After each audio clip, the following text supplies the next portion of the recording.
Polyp आणि cancer या दोघांमध्ये फरक काय आहे आणि यांच्यामध्ये टाइम ड्युरेशन काय आहे?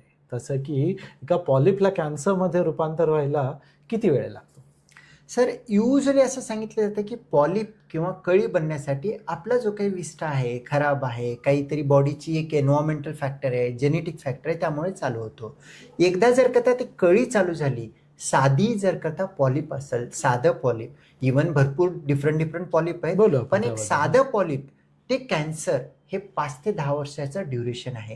आणि एखाद्या व्यक्तीनं समजा 45 मध्ये काहीही सिम्पटम नाही, आणि बरेच तुम्ही तर बघता सर रुटीनली, बरेच पेशंट असतात काही सिम्पटम नाही, काहीतरी कारणास्तव आपण कोलोनोस्कोपी केलेलं असेल, कळी जर का काढून टाकली, पॉलिप जर का काढून टाकलं, तर कॅन्सर प्रिव्हेंट केलं, आणि काढलेलं नसेल तरी सुद्धा त्या 5 वर्षामध्ये तो काही कॅन्सर होणार नाही. 5 ते 10 वर्षाचा टाइम ड्युरेशन तो वेळ देतो. त्या वेळामध्ये आपल्याला त्याच्यावरती ऍक्ट करणं आहे, आणि ऍक्ट केलं तर माझ्यासारख्या सर्जनकडे येण्याची गरज सुद्धा पडणार नाही, कारण त्याच्यावरतून ते चांगलं होऊ शकतो आणि डबल येण्याची शक्यता सुद्धा टळू शकते. बरोबर.